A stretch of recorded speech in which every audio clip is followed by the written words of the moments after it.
kolegos, tai jungiam transliaciją. Labą dieną dar kartą visiems kolegos.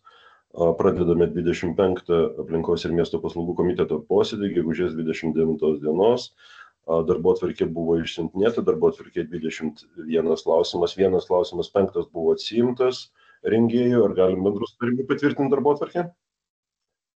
Galima, ačiū, patvirtinta ir iškart keliaujam prie dėl Vilniaus miesto savivaldybės 25 metų biudžeto, 26-27 metų pajamų asignavimo tvirtinimo pakeitimo.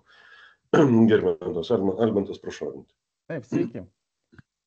Šiuo sprendimo projektu siūloma patikslinti savivaldybės 25 metų biudžetą. Taigi visų pirma, kokie siūlomi pokyčiai finansavimo šaltinių dalyje. Biudžeto apimtis didėja 77,5 milijono eurų, daugiausiai dėl papildomų valstybės dotacijų, kurios didėja 53 milijonais eurų. ES lėšų planas didėja 3,2 milijono eurų, skolintų lėšų planas didėja papildomai 5 milijonais eurų, juos siūloma skirti eismo infrastruktūros investicijų projektams.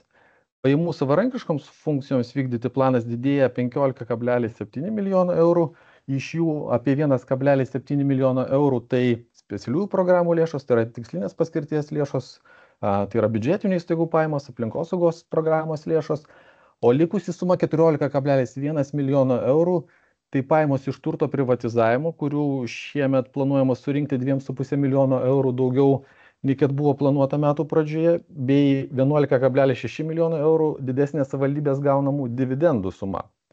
Šiemet savivaldybė dividendus, pelno įmokas gauna iš įmonės susisiekimo paslaugos, UAB Toksika, kurio turi nedidelį akcijų dalį, UAB Vilniaus vandenys bei AB Vilniaus šilumos tinklai ir viso šiemet pajamų už dividendų suma 12,5 milijono eurų.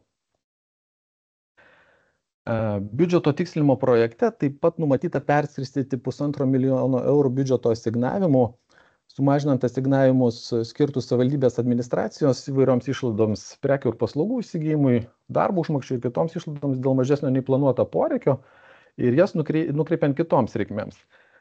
Taigi, didinami asignavimai iš pajamų savarankiškoms funkcijoms, neskaičiuojant specialiųjų programų lėšų, tai yra šiuo atveju iš privatizavimo pajamų bei dividendų, kartu su skolintomis lėšomis sudaro 19,1 milijonas eurų, perskirstoma suma 1,5 milijono eurų ir viso tai 20,6 milijono eurų savarankiškų finansavimo šaltinių. Šiuo biudžeto tikslinimu siūloma nukreipti šioms programoms ir projektams, kurie matyti šiuose skaidrėse. Tai yra socialinės apsaugos programai 606 tūkstančiai eurų, iš jų socialinio būsto plėtrai 600 tūkstančių eurų įgyvendinant tarybos sprendimą, kuris numato, kad 50% lėšų gautų iš aukciono būdu parduotų iš savivaldybės įmonės Vilniaus miesto būstas grąžintų būstų būtų skirta socialinio būsto plėtrai. Judumo programai siūloma numatyti 13,9 milijono eurų, iš jų didžioji dalis siūloma numatyti nuostolių dėl keleivių vežimo kompensavimui, patikslinus lėšų poreikį daugiausiai dėl vežėjų teikiamų keleivių vežimo paslaugų indeksuotų įkainių bei prognozuojamų indeksavimų metų bėgyje, bei investicijų projektams, tai yra Liubarto, Valakampių tiltų remontams, 1 milijonas eurų kelio tiesimui palei Ukmergės gatvę tarp Tarandės gatvės ir naujai statomo viaduko, Džiaugsmo gatvės kapitaliniam remontui, aplinkos ir miesto plėtros programai 5,7 milijono eurų, iš jų 2 milijonai eurų gatvių apšvietimo tinklų priežiūrai, naujo tinklo įrengimui, daugiausiai dėl UAB Vilniaus apšvietimas atliekamų darbų ir teikiamų paslaugų įkainių padidėjimų tarybos sprendimų, dėl apšvietimo tinklo plėtros 1,8 milijono eurų Kalvarijų gatvės remontui, ir kitiems darbams. Saugumas ir apsauga siūloma didinti 384 tūkstančiais eurų, iš jų daugiausiai 200 tūkstančių eurų grafičių valymo uždažymo paslaugoms dėl didesnio nei planuoto poreikio, bei didėjant biudžeto pajamų planui atitinkamai didimas ir mero rezervas. Priminsiu, kad mero rezervo lėšos naudojamos tik ekstremalioms situacijoms ir ekstremaliems įvykiams, gaisrų, stichinių nelaimių padariniams likviduoti. Dar trumpai dėl specialiųjų programų asignavimų didinimo. Aplinkos apsaugos rėmimo lėšos didėja 695 tūkstančiais eurų, vadovaujantis teisės aktais 20% šios sumos yra numatoma sveikatos priemonėms, o 80% procentų aplinkosaugos priemonėms, tai yra šiuo atveju 450 tūkstančių eurų želdynų priežiūros darbams bei 100 tūkstančių eurų nuotekų ir vandentiekio tinklų plėtrai. Bei savivaldybės surinkti 200 tūkstančių eurų iš kompensacijų už neįrengtas automobilių stovėjimo vietas numatomos 5 korinės dangos aikštelių įrengimui. Kaip minėjau, valstybės biudžeto dotacijos papildomos savivaldybės biudžetui sudaro 53 milijonus eurų, iš jų didžioji dalis jų nugula švietimo ir judumo mūsų biudžeto programuose. Švietimo programoje apie 12,5 milijono eurų tai yra dotacijos ugdymo reikmėms finansuoti, o judumo programoje beveik 33,6 milijono eurų yra kelių priežiūros ir plėtros programos finansavimo lėšos, tame tarpe 8,3 milijonai eurų Nemenčinės plento rekonstravimo projektui. Tai tiek būtų pagrindiniai siūlymai patikslinti šių metų biudžetą. Ačiū. Dėkui iš pristatymą. Klausimai. Gerbiamas Armantas turi klausimą, prašau. Sveiki. Jūs minėjot, kad 11 milijonų padidėjo dividendai iš Vilniaus šilumos tinklų. Sakykit, tas padidėjimas, papildomas pelnas gautas iš reguliuojamos veiklos ir nereguliuojamos veiklos? Šitą klausimą negalėčiau atsakyti. Tik gal patikslinsiu, kad jų pelnas, kiek taip preliminariai pasakysiu, yra už praėjusius metus apie 10 milijonų eurų. Nes klausimas yra svarbus dėl to, kad nereguliuojama veikla yra įvairi komercinė veikla, papildoma veikla šalia šilumos tiekimo ir ten, jeigu pelningiau dirbama, viskas gerai, tai dividendai, bet jeigu iš reguliuojamos veiklos yra papildomas pelnas, tai faktiškai šitos dividendus sumoka šilumos vartotojai. Tai ar tikrai turėtume imtos dividendus, o ne peržiūrėti tada šilumos tarifus? Tai norėtume detalesnės informacijos iki tarybos posėdžių. Aš šito dabar neatsakysiu, tik tai gal dar pabrėšiu, kad tame tarpe į dividendų sumą įskaičiuota 5,7 milijonų eurų suma, kuri buvo skirta Stokholmo prekybos rūmų arbitražo finansavimo lėšoms kompensuoti. Bet su reguliuojama veikla buvo susijęs tas bylinėjimasis. Šito klausimo neatsakysiu. Tai gerai. Pasitikslinsiu gerai. Ačiū. Dėkui. Ar daugiau klausiančių būtų? Nematau. Gal galim pritarti bendrų sutarimų pateiktam projektui? Balsuojam. Balsuojam. Kas už pateiktam projektui? Prašom pakelti rankas arba įsivardinti. Aš už. Mantas, Tomas, Aurimas, Povilas irgi už. Taip, kas prieš? Kas susilaiko? Armantas susilaiko ir Gžegožas susilaiko, taip? Ir Justina. Ir Justina irgi susilaiko, taip? Taip, ačiū. Pritarta pateikimui. Dėkui, Armantai. Einam toliau. Trečias klausimas dėl strateginio 24-26 metų strateginio veiklos plano vykdymo ataskaitos už 24 metus tvirtinimo. Taip, prašom, pristatymas. Labą dieną, gerbiami komiteto nariai. Trumpai pristatysiu abi strateginio plano ataskaitas. Skaidrės turbūt matosi jau. Taip, matosi. Tai strateginio veiklos plano ataskaita yra parengta 10 programų pagrindu. Priminsiu, kad šias programas vykdė ir už racionalų programų priemonių ir projektų vykdymą bei numatytų rodiklių pasiekimą buvo atsakingi 29 administracijos padaliniai ir iš viso per ataskaitinį laikotarpį vykdė 431 priemonę. Lėšų apimtis yra didesnė negu prieš tai buvusiais laikotarpiais, tai 2024 buvo patikslintame plane finansuota priemonėms 1 716 milijonų eurų ir panaudota iš jų 1 634 milijonai eurų. Ir tai sudaro 95,2 skirtų lėšų procentinę dalį.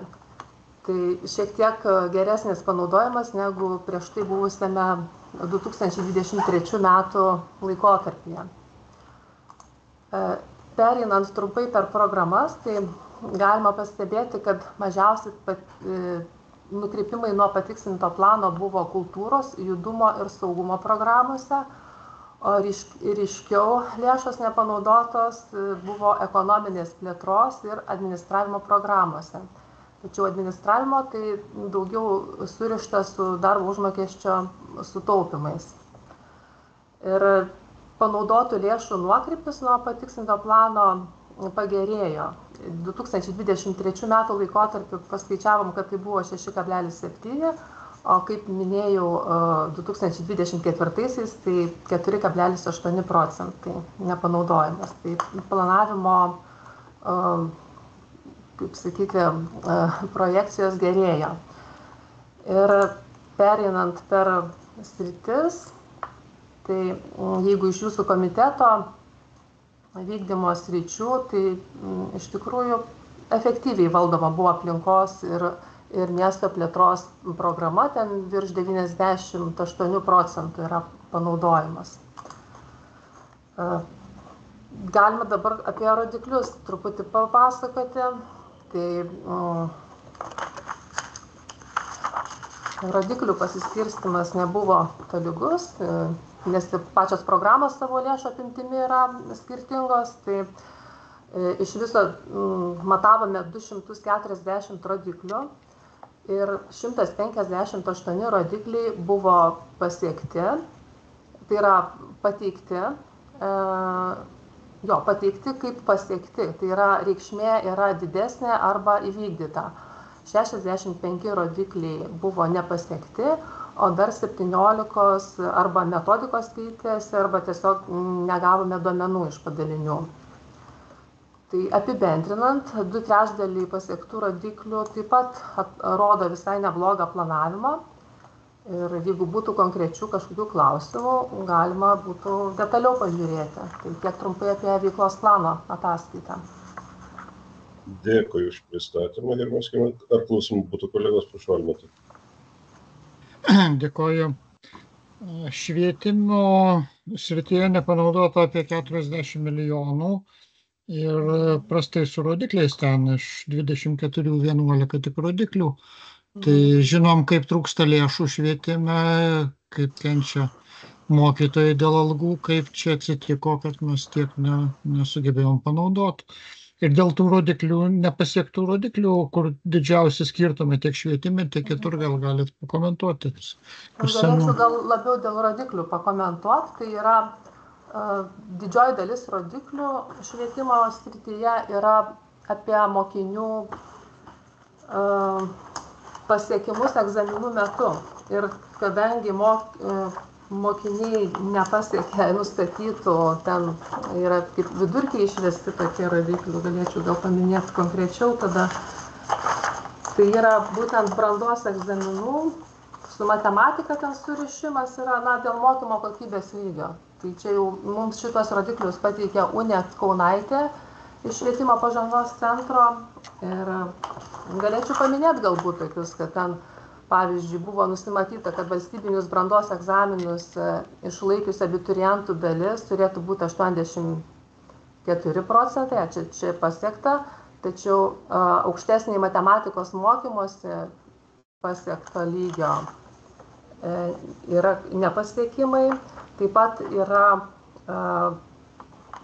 pagrindinį matematikos mokymosi lygį, pavyzdžiui, turėjo pasiekti 80 procentų mokinių, dėja te pasiekė 51 procentas. Ir tokie rodikliai yra. Žodžiu, čia labiau su švietimo pažanga ir tais vidiniais tokiais mokymosi dalykais surišti rodikliai. O dėl lėšų, tai gal, nežinau, ponia Alina gali pakomentuoti, dėl ko ten tiksliau buvo nepanaudota. Nes pas mane tai, aišku, yra irgi kažkas parašyta.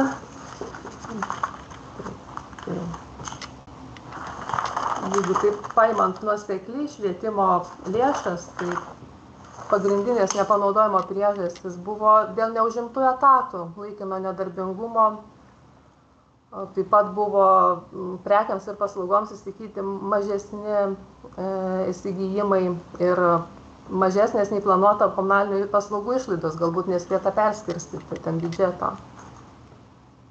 Dar ten daugiau yra projektų visokių pabėgėlių iš Ukrainos priėmimas, ankstyva integracija.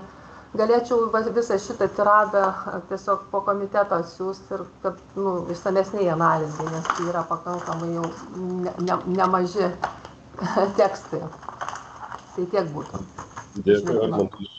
Gerbiamas Armantas, dar klausimą turiu. Jo, tai gal ne klausimas, gal pageidavimas. Aš neturėjau galimybės peržiūrėti ataskaitą, bet kiek supratau iš pristatymo, tai čia yra tik konstatuojami faktai, bet reiktų žinoti tarybos nariams ir priežastis ir ką rengiamasi taisyti, kad būtų panaudotos tos lėšos ir rodikliai būtų pasiekti. Tai ar šitas yra ataskaitoje, ar visgi čia tik tai faktų konstatavimas? Po ataskaitos mes parengėm padaliniams tokias trumpas analizės ir rekomendacijas ir be abejo mes visiems išsiųsim ir pateiksim. Tai žinant tai, kad lėšų panaudojimas kasmet gerėja, tai matom poveikį šitų analizių ir, kaip pasakyti, galbūt analitinės pagalbos padaliniams.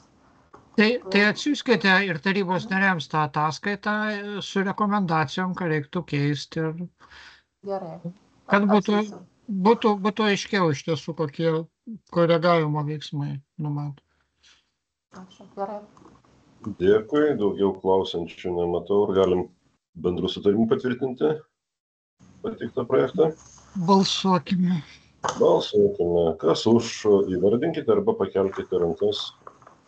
Aš už. Mantas už.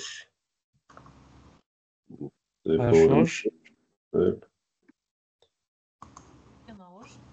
Justina už. Taip, kas prieš? Nematau prieštarančių, kas susilaiko? 3 susilaiko, projektui pritarta. Dėkui. Pirmas klausimas dėl Vilniaus miesto savivaldybės 21-30 metų strateginio plėtros plano vykdymo ataskaitos už 24 metus tvirtinimo. Taip. Tai teikiame antrąją ataskaitą. Jau ši ataskaita yra ilgojo laikotarpio Vilniaus miesto strateginio planavimo stebėsenos dalis.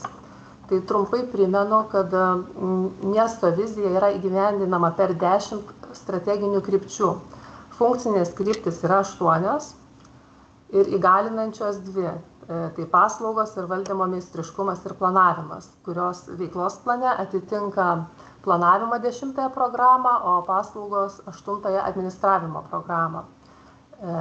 Tai čia maži šitie skaičiukai reiškia, kiek yra strateginėme plėtros plane patvirtinta veiksmų kiekvienai iš šių sričių ir kiek iš jų įvykdyta pernai metais.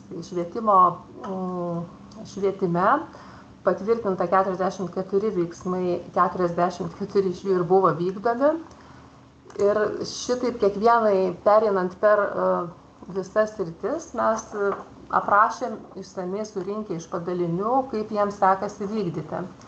Galbūt reikėtų pažymėti, kad judumo srityje 6 veiksmai nebuvo prisiruošta vykdyti arba dar nevykdoma dėl kažkokių priežasčių, jos yra ataskaitoje paminėtos. Taip pat saugumo ir apsaugos programoje 3 veiksmai nebuvo vykdomi ir ekonominės plėtros 4. Bendrai per visą ataskaitą buvo vykdoma 316 veiksmų, 14 iš jų nevykdoma arba dar nepradėta vykdyti. Tai Tai irgi 5 procentai nėra, sakykime, labai didelis rodiklis, kad tai kažkaip tai, žodžiu, įtakotų, tačiau galbūt rodo jau strateginio plėtros plano patikslinimo tokį reikalingumą, nes praėjo 5 metai nuo 2021, kai jinai buvo patvirtinta ir jau kaip ir reikalauja peržiūros ypač rodiklių. Kalbant apie rodiklius, tai šito strateginio plėtros plano rodikliai yra jau įkelti į veiklos planą. Aš ten apkalbėjau apie juos, o bendrai, tai, kaip čia dabar, 100, čia aš, atsiprašau, švietimą jums parodžiau, kiek 11, tai čia tas skaidrė neįsipaišo, o pačiame strateginėme plėtros plane rodiklių 135, padaliniai pateikė 112 reikšmių apie jų vykdymą, tai kiek išmatavom, tai 90 rodiklių pasiekta arba viršyta, o nepasiekta buvo 22 rodikliai. Jeigu žiūrint iš aplinkos komiteto sričių koordinuojamų, tai aplinkos ir miesto plėtros buvo 9 pasiekti rodikliai, 4 nepasiekti. Ir žiūrint, jeigu judumo dar domina programa, tai 17 praščiau vykdoma, 17 pasiektų ir 8 nepasiekti. Ir ten pagrindė su kelionių modalumo tuo procentalumu. Žodžiu, dviračiai ir pėstieji vis dar tų rodiklių, kur norėtumėm, nepasiekia, o automobilizmas, kaip matom, vis dar klesti ir nemažėja. Tai tiek trumpai galbūt, ir jeigu yra klausimų, tai mielai galiu atsakyti. Dėkui iš pristatymą. Ar klausimų būtų, kolegos? Nematau klausančių. Galim bendrų sutarimų pritarti pateiktam projektui. Nematau prieštaraujančių, pritarta bendrų sutarimų. Ačiū, gerbiamas Skirmanai. Ačiū labai komiteto nariams. Viso gero. Taip, keliaujam toliau. 6 klausimas ir 7 yra susiję, tai yra dėl sutikimo steigti arba nesutikimo steigti automatų saloną ir lažybų punktą patalpose Sodų 22 Vilniuje išdavimo UAB Top Sport. Taip, Julius, prašau. Labą dieną. Tai jums leidus aš pasidalinsiu ekranu. Taip, prašau. Jau turbūt matote. Tai parengėm 2 tarybos sprendimus dėl sutikimo steigti lošimo automatą ir lažybų punktą patalpose Sodų gatvė 22 išdavimo UAB Top Sport ir atitinkamai kitas tarybos sprendimas dėl sutikimo neišdavimo UAB Top Sport lošimo automatų salonui. Tai buvo svarstyta jau taryboje šis klausimas, buvo taryboje nepritarimas, jie kreipėsi į regiono administracinį teismą ir regiono administracinis teismas įpareigojo savivaldybės tarybą iš naujo svarstyti šį Top Sport prašymą.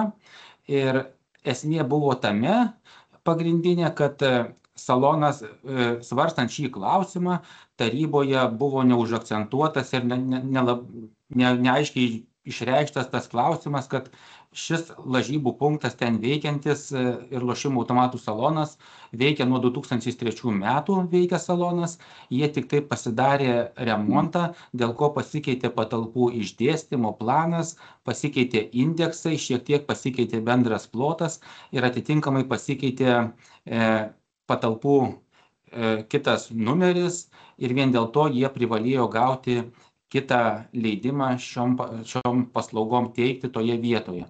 Tai regiono administracinio teismo buvo toksai įpareigojimas, būtent dėl to mes jį vykdydami parengėm šios tarybos sprendimus. Tai atitinkamai vertindami nustatytą tvarką, nustatytus kriterijus, tai atitikimas šiems kriterijams, tai lošimo organizavimo vieta atidaroma ar steigiama negyvenamosios paskirties pastate, atitinka šį kriterijų, atstumas iki artimiausios švietimo įstaigos. Tai ir artimiausia švietimo įstaiga yra Vilniaus Varpo suaugusiųjų gimnazija Šopeno gatvėje 8, apytikslis atstumas 131 metras, toliau atstumas iki artimiausios priklausomybės ligų gydymo įstaigos yra nustatytas Švento Stepono gatvė 37, apytiksliai 359 metrai ir gyvenamosios vietovės bendruomenės seniūnijos pritarimas. Tai irgi gavome iš Naujamiesčio seniūnijos, seniūnaičių sueiga bendrų sutarimų pritarė leisti šioje vietoje steigti lošimų saloną. Ir paskutinė skaidrė, tai realiai jų patalpos yra įsikūrusios su atskiru įėjimu autobusų stoties pastate. Čia atstumas iki suaugusiųjų švietimo mokyklos Šopeno gatvėje, o čia iki Aš esu to priklausomybės gydymo centro atstumas. Tai trumpai tiek. Dėkui, Juliui, už pristatymą. Povilas turi klausimą. Prašau, gerbiamas Povilas. Labą dieną, pirmininkė, komiteto nariai, dėkui Juliui už pristatymą. Aš tik tai šiek tiek susitikslinti, nes aš jau šiaip iš esmės sprendimą turiu. Tai dabar klausimas toks. Tai, kaip suprantu, štai teismas pasisakė, kad neva tarybos nariai gal neturėjo visos informacijos, jeigu aš teisingai turiu. Ir vienu žodžiu, reiškia, dabar mes galime balsuoti už vieną arba už kitą sprendimą. Na, pavyzdžiui, jeigu aš manau, kad kaip ir daugelis, kad stoties rajonas turi transformuotis ir neturėtų tam būti visokių dalykų, tai aš galiu balsuoti prieš, ar vėl mes galime tikėtis, kad vėl po mėnesio, kada netiks lažybininkams mūsų sprendimas, jie vėl apskus ir vėl ateisime į tarybą vėl dėl to paties sprendimo. Ar visgi šitas dabartinė reguliavimą, kurį mes priėmėm praėjusioje, atrodo, taryba jau mus apsaugos nuo to, kad dar 4. ar 5. kartą dėl top sporto reikės, ar ten kokią neatkreipiau dėmesio lažybų bendrovę spręsti. Supratau klausimą.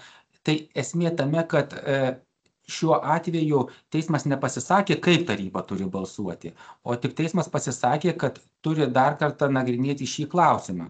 Tai iš tarybos narių tikrai ta diskrecija balsuoti vienu ar kitu klausimu tikrai netimama. Kitas klausimas dėl teisminių procesų, tai kaip ir sakėme, kaip ir su teisininkais kalbame, čia yra, sakykime taip, pareiškėjų teisė skųsti. Jie gali skųsti bet kokį sprendimą ir visada, jeigu ten teismas pripažins į teisminių ir negalim iš to eliminuoti iš jų teisės skųsti sprendimą, kaip pasakyti, taip. Dėkui. Turim svečių ir Akvilę, tai duosim gal pasisakyti ir pareiškėjim. Tai prašau, Akvilė. Labą dieną, labai ačiū, kad suteikėte teisę pasisakyti, ačiū Juliui už tokį informatyvų pristatymą. Esu iš UAB Top Sport ir norėčiau gal šiek tiek apšviesti apie visą šitą situaciją, kad suvoktumėt, kodėl grįžome pas jūs ir ką norime jums pranešti.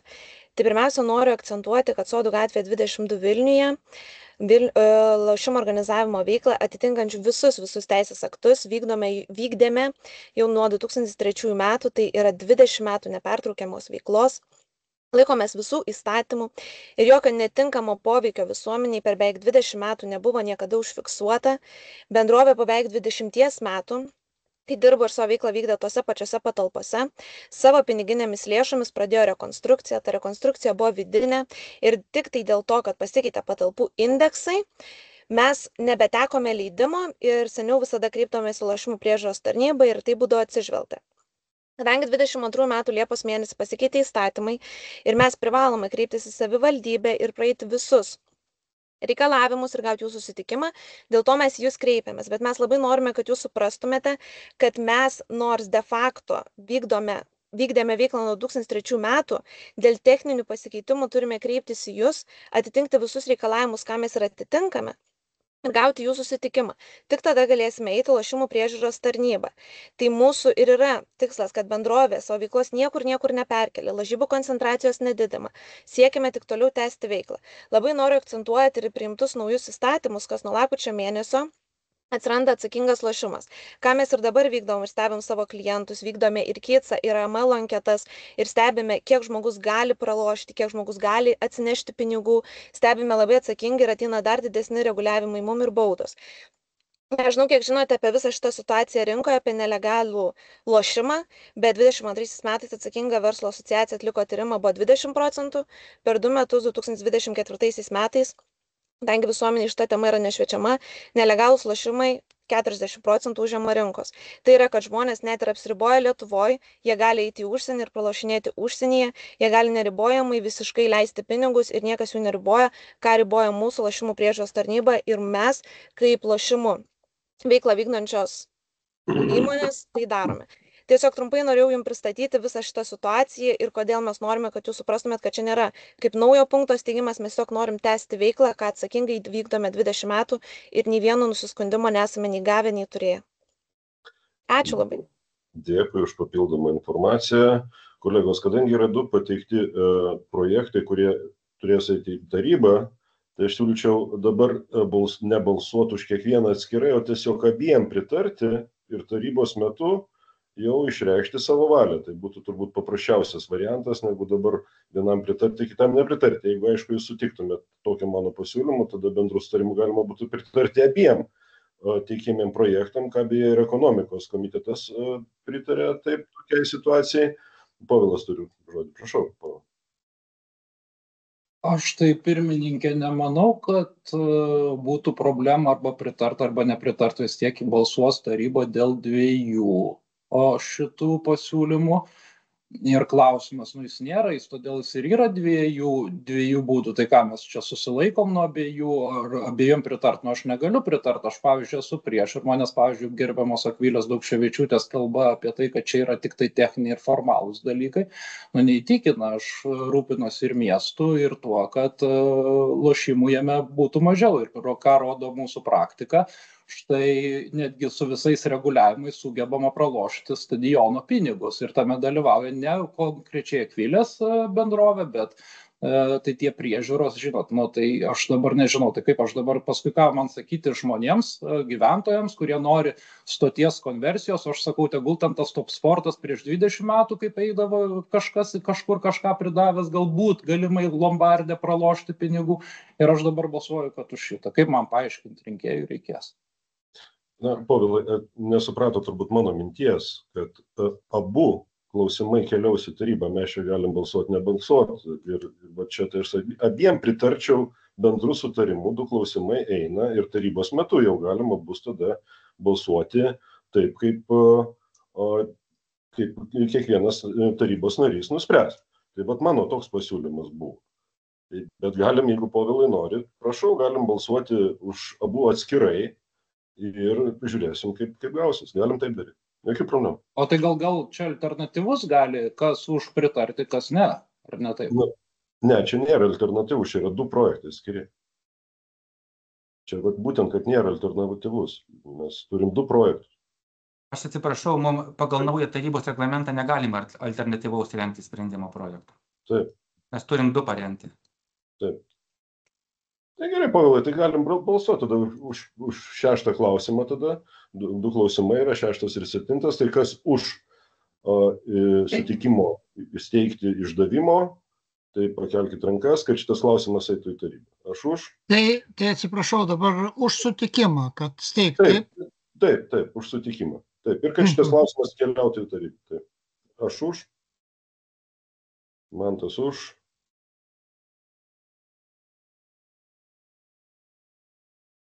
Taip, nematau daugiau. Inga, suskaičiavai, kas už? Nesigirdi. Taip, kas prieš? Polas Žegoras. Du, kas susilaiko? Aš. Taip. Tai klausimų nepritarta. Dabar dėl 7. Dėl neišdavimo. Taip, kas už? Aš už. Taip, kas prieš? Ir kas susilaiko? Nėra.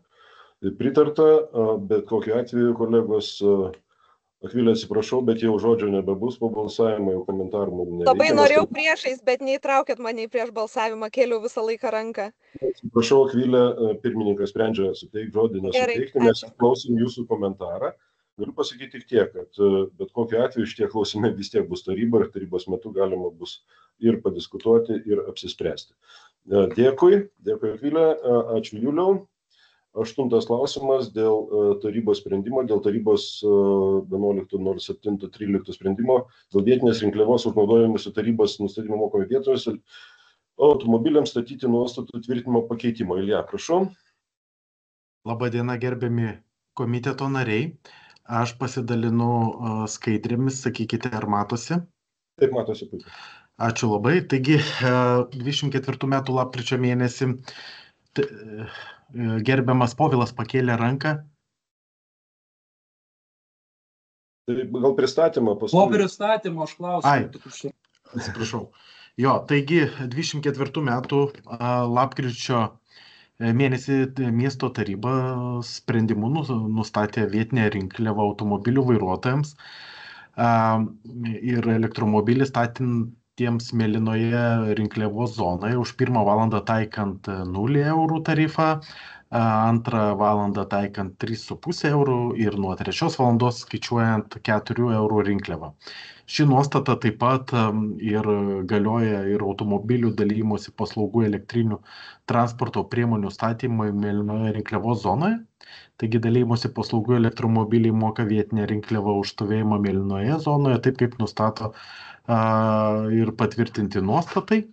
Nors mėnesinės rinkliavos dydis už įprasto kuro dalymosi paslaugų automobilius yra diferencijuojamas pagal turimą elektroninio transporto dydį, tokio pačio dydžio rinkliavą dalymosi paslaugos turi mokėti ir už elektromobilius, nes stovint mėlynoje zonoje ir mokant vietinę rinkliavą pasiekiama mėnesinė rinkliava taikoma įprasto kuro dalymosi automobiliams. Taigi ir šiuo metu Vilniuje veikiančių automobilių dalymosi platformų bendro transporto priemonių parko elektromobiliai sudaro viso labo 27% ir esami patvirtinti nuostatai neskatina aktyvaus dalymosi paslaugų parko atnaujinimo elektromobiliais ir kai transporto parkas pasiekia 30%, dalymosi paslaugoms nebėra prasmės toliau atnaujinti parką, nes mokama mėnesinė rinkliava nesumažės ir už visus elektromobilius bus mokama kaip už įprasto kuro automobilius, kurių įsigijimo, eksploatacijos bei nusidėjimo kaštai yra mažesni. Taigi nuosekliai akcentuojame ir dalymosi paslaugų platformų teikiamų naudų miestui, tai ir parkavimo vietos užimtos trumpiau nei nuo savo automobilių, ir skaičiuojama, kad vienas dalymosi automobilis pakeičia 5-6 nuosavus automobilius ir paslaugai toliau populiarėjančias skaičius gali augti. Teikiama paslauga miestui bendrai taupo daugiau kaip 1000 tonų anglies dvideginio išmetimų. Atsižvelgiant į tai, kad Vilnius 25 metų yra paskelbtas Europos žaliąja sostinė ir iki 30 metų yra įsipareigoję siekti šiltnamio efektą sukeliančių dujų emisijas sumažinti iki 63%. Šiuo metu Vilniuje automobilių dalymosi paslaugų parkas sudaro tik apie 2500 transporto priemonių, tai yra mažiau nei 1% nuo viso Vilniaus transporto, iš kurių tik apie 670 būtų elektromobiliai, o dalymosi paslaugomis kasdienių kelionių atliekama tik apie 1,7%. Siekiame ir toliau skatinti dalymosi paslaugų veiklą mieste, ypatingai didinti elektrinių transporto priemonių parko dydį ir jų naudojimą kasdieniams kelionėms, kas tiesiogiai prisideda prie miesto keliamo tikslo mažinti automobilių sukuriamą taršą. Taigi, teikiamų tarybos sprendimo projektų nuosekliai įgyvendiname miesto politiką mažinti taršą ir skatinti naudoti elektrinį transportą ir tarybos sprendimo projektų siūlome nustatyti, kad dalymosi paslaugų elektrinėmis transporto priemonėmis rinkliava už automobilio stovėjimą visose rinkliavos zonose nebūtų taikoma. Tokiu būdu siūlome taikyti kaip ir išimtį dalymosi paslaugų elektromobiliams, netaikant vietinės rinkliavos ir mėlynoje zonoje, kad dalymosi automobilių įmonės būtų suinteresuotos atnaujinti savo parką būtent elektromobiliais ir už tai patirti mažesnės mėnesinės sąnaudas, siūlant ir teikiant tokias paslaugas. Taigi, iš esmės šios sprendimus skatiname elektromobilizaciją ir prisidedame prie Vilniaus miesto tikslų tapti klimatui neutraliu. Prašome komiteto pritarti siūlomam tarybos sprendimo projektų dėl nuostatų pakeitimo. Dėkui, Ilja, už pristatymą. Gerimas Povilas turi. Prašau. Dėkui pranešėjau už pristatymą. Problema yra iš tikrųjų akivaizdi, ta prasme visiškai suprantama ir aiškiai. Kitaip tariant, kad anksčiau veikusi įmonės park, kuri turėjo vien tik tai elektromobilius, šiai dienai po Liepos 1 greičiausiai turėtų mokėti tą nustatytą, atrodo, dalinimosi paslaugom 79 €, jeigu aš neklystu, tą mokestį. Tai iškart pasakau, kad aš iš tikrųjų pats esu vartotojas ir labai esu už tą vadinamą car sharing, atsiprašau, kad angliškai. Bet kyla man du klausimai, Ilja. Pirmas klausimas yra toks, aš iškart susakysiu juos greitai. Tai jeigu mano skaičiavimais jie yra teisingi, tai Sparkas turi 450 elektromobilių. Tai iš esmės šituo pasiūlymu mes atsisakom maždaug 35 000 € į miesto biudžetą kasmėnesinių įmokų. Tai kyla klausimas, tas tolerancija, pagalba car sharingui jis turi būti, bet ar visgi toks netekimas turėtų būti didelis biudžetui, ką dar noriu atkreipti dėmesį, kaip, tai dar sekantis klausimas, kaip taip gali atsitikti, kad gyventojai, kurie turi tokį patį elektromobilį, mokės nustatytą rinkliavą, kad jinai ir mažesnė yra gyventojai, bet jinai bus gerokai didesnė negu komercinė įmonė mokės. Ir trečias dalykas, kas labiausiai neramu iš tikrųjų, Ilja, matot, valstybė negali teikti pagalbos verslui. Nepaisant to, kad tai yra elektromobiliai, mes norime klimatui neutralaus miesto ir panašiai. Tačiau teisės aktai ir konkurencijos taryba labai aiškiai nurodo, kad valstybės pagalba yra, pavyzdžiui, laikoma pagalba, jeigu tai yra selektyvi, arba parama teikia išskirtinę ekonominę naudą, kurios nors ūkio subjektai, tokia, kurios kiti subjektai šiaip negautų. Tai šitoj vietoj, mano tas trečias, sakykime, klausimas, ar jūs nebijote, kad tokių sprendimų taryba pažeis grubiai tą konkurencijos įstatymą ES įsipareigojimą neremti vieno verslo? Tai tokie 3 klausimai dėl pajamų, dėl to, kad gyventojai šiek tiek gauna blogesnės mokesčius mokantis gyventojai gauna blogesnės sąlygas negu verslas, ir trečias, ar tai neprieštarauja šiaip jau teisės aktams, kurie riboja tą dėl tų konkurencinių dalykų. Dėkui. Dėkojame už klausimus. Tai išties dėl pirmo klausimo vakar dieną vykusiuose komitetuose buvo prisijungęs ir įmonės atstovas.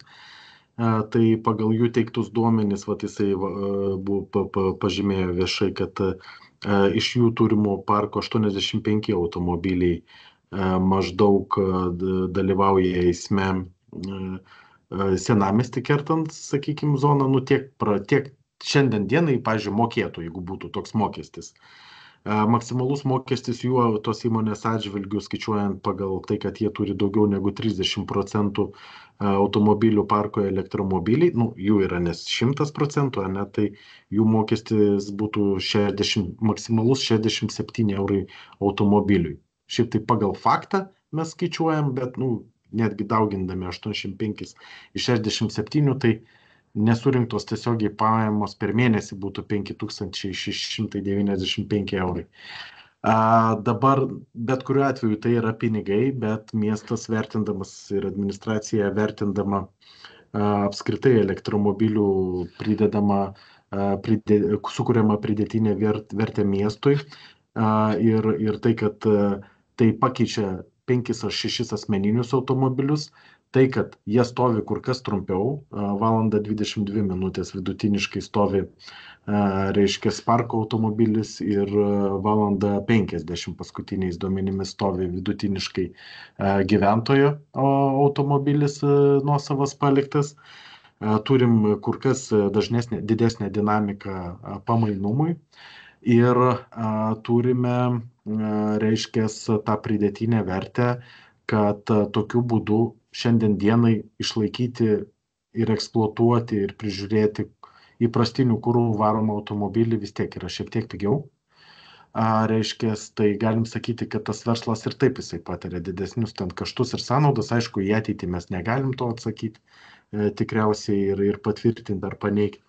Tačiau palaipsniui pereinu į atsakymą į trečią jūsų klausimą užduotą. Miestas turi teisę skatinti, numatyti miesto strategiją ir skatinti laikytis tam tikros tvarkos, kas liečia šiltnamio efektų sukeliančių dujų ir taip toliau. Miestas prisėmė netgi įsipareigojimus. Europos komisijos vykdytojo programoje 100 neutralių klimatui miestų, kur reiškia šiltnamio efektą sukeliančių, mažinančių poveikį, reiškia priemonių paketą įgyvendins ne iki 2050 iki 30 metų ir tokiu būdu taptų pavyzdžių kitiems ES miestams. Tai yra, mes kalbame apie tai, kas privaloma yra, o ne rekomenduojama ar ką mes renkamės siekti.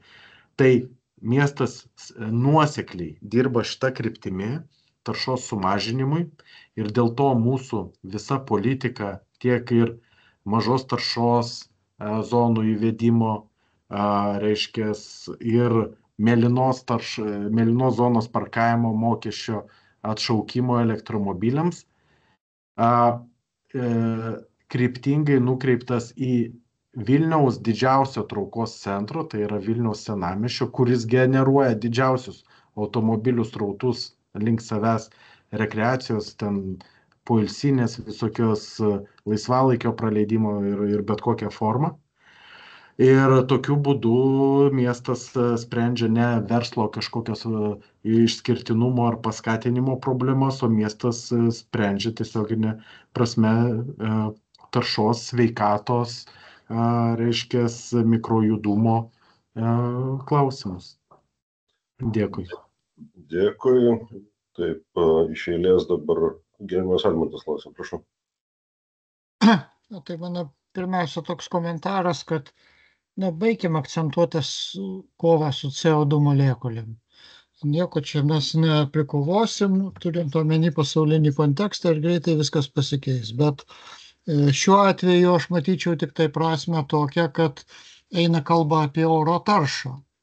Oro taršos mažinimą ten, kur intensyvus eismas. Tai čia yra prasmingas elektromobilių naudojimas centre, bet sakykit, ar tiek reikia už tai mokėti, didelis klausimas, bet sakykit, kiek gali dėl to padidėti užimtumas parkavimo vietų senamiestyje, nes užimtumo problema viena didžiausių.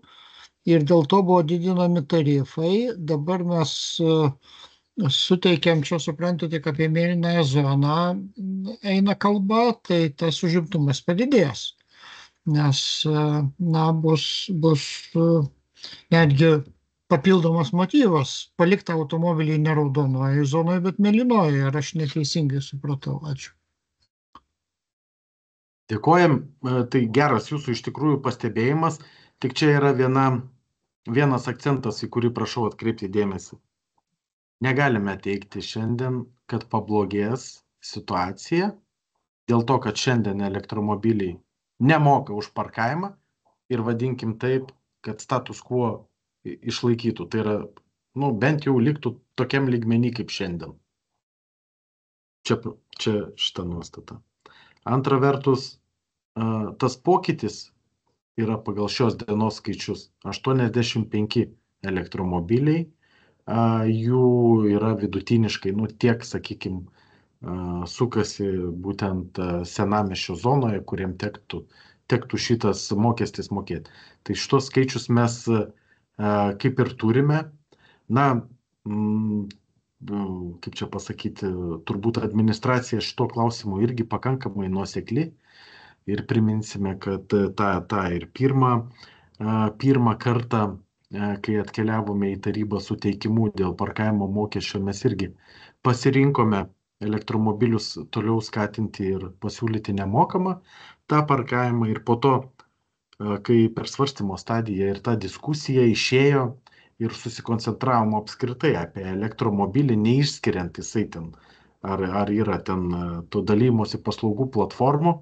Ir tiesiog, kai išėjom į į finalinio sprendimo priėmimą tiesiog, aš gal pavadinčiau tokia gal ir praleidom tiesiog dalymosi paslaugų platformas ir nebesugrįžom po siūlymų įvesti elektromobiliam mokestį, kad mes turim iš tikrųjų tokią reiškias, platformą, kuri padeda miestui mažinti spūstis, automobilių bendro skaičių ir taip toliau. Ir kuo ta paslauga populiarės, tuo ir konkurencija didės, tai ir miestiečiams, ir miestui nuo to tik tai gerės.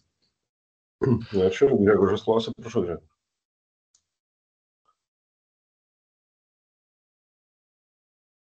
Nesigirdi, Gregorius.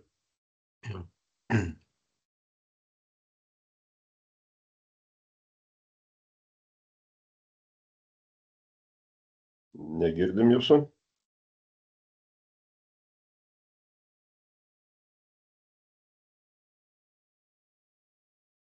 Ne, nesigirdi.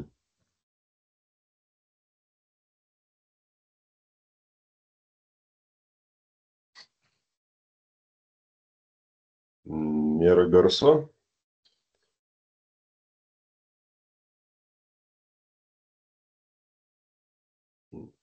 Ne.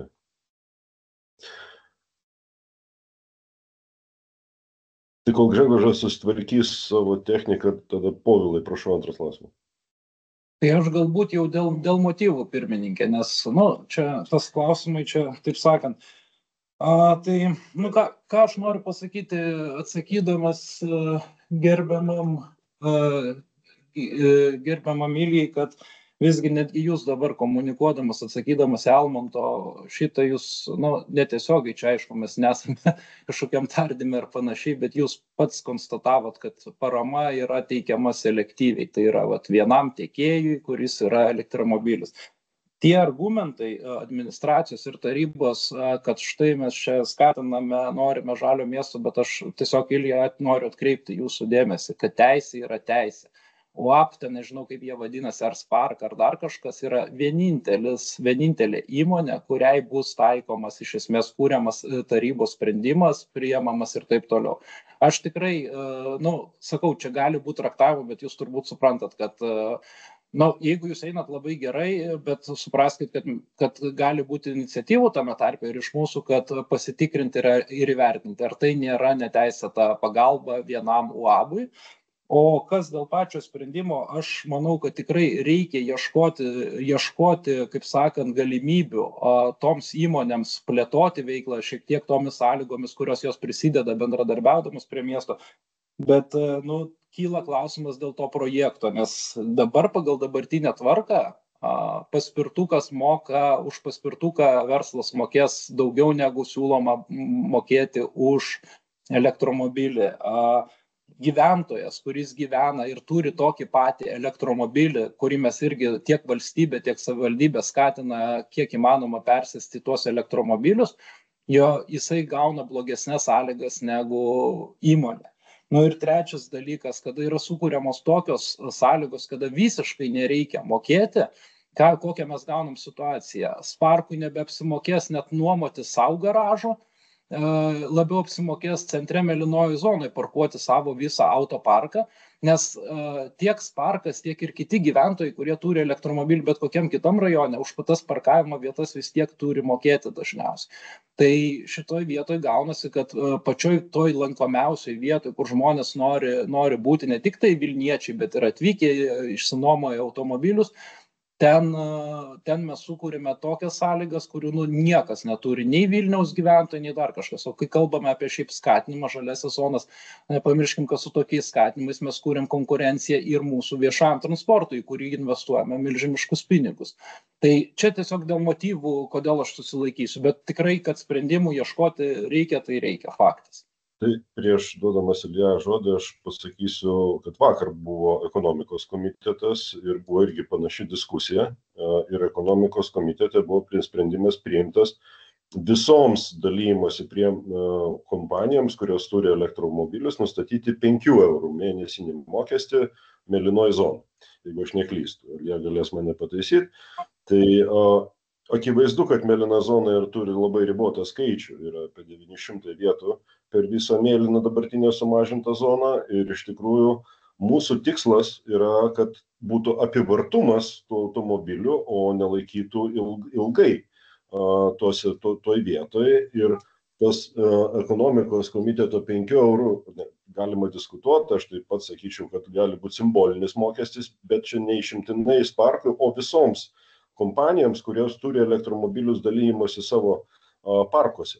Ir tada nustatyti, kad ir simbolinį mokestį 2 eurus, bet tai irgi ženklas yra, kad apivartumo mums mėlynoje zonoje mes labai norim to apivartumo ir pačios kompanijos galėtų į tai reaguoti ir savo klientus skatinti, kad kuo mažiau tenai laikytų tą automobilį. Būtų mano tokia apie motyvus viso šito sprendimo, kad mokestį nedidelį reikėtų vis tik tai įvesti ir tai būtų ženklas, kad mes siekiame mėlynos zonos kuo mažiau, kad transporto būtų. Ir jeigu tai pavyktų, tas sprendimas tai būtų galbūt ir tvaresnis. Prašau, Ilja, trumpą komentarą į Povilo ir į mano. Paskui duosiu žodį. Jo, dėkoju, pirmininkė, tai iš tikrųjų jūs ir paminėjot. Aš tik žodžiu, mes čia kai kalbam, tai aišku, didžiausia parką elektromobilių turi Sparkas, bet mūsų sprendimas tai suformuluotas visų dalymosi platformų. Tai šiandien dienai jų yra elektromobiliams, ar ne? Išskiriam tą naudą būtent, kad dalymosi platformų ir tai yra ne viena įmonė, šiandien yra 4 įmonės, kurios gali turėti tos elektromobilius, bet mes tikrai kviečiame, kad ir 10 įmonių būtų Vilniuje, mum nuo to kaip miestui tai tik tai geriau. Tai va trumpas toks, kad neišskiriam labai konkrečios uždaros akcinės bendrovės, nes kaip ir gerbiamas Povilas pažymėjo, kad tikrai mes ir teisiškai negalim kažkokios tai įmonės išskirti ir nėra tikslo tą daryti. Ačiū. Taip, dėkui. Žegužai, gal jau pavyko techniką susitvarkyti? Nesigirdi. Žegužai. Ne.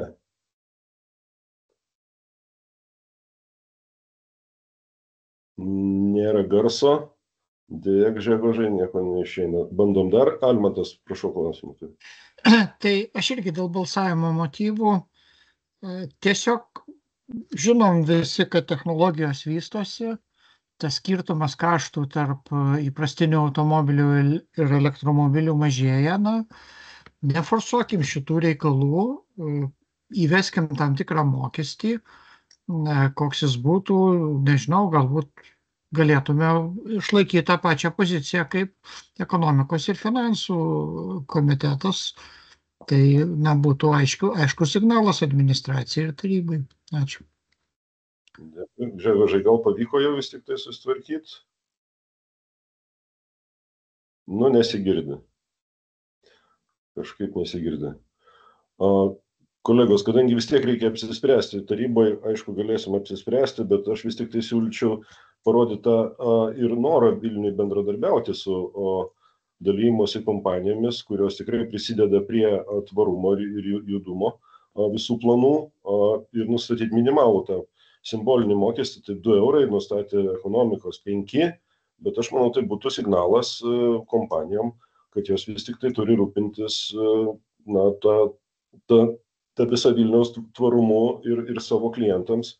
Aiškint, kad mėlyna zona nėra parkavimosi vieta, o čia yra tik tai, kuo greičiau atvažiavai ir išvažiavai ir neužkimšti tų vietų, kurių ten tikrai trūksta.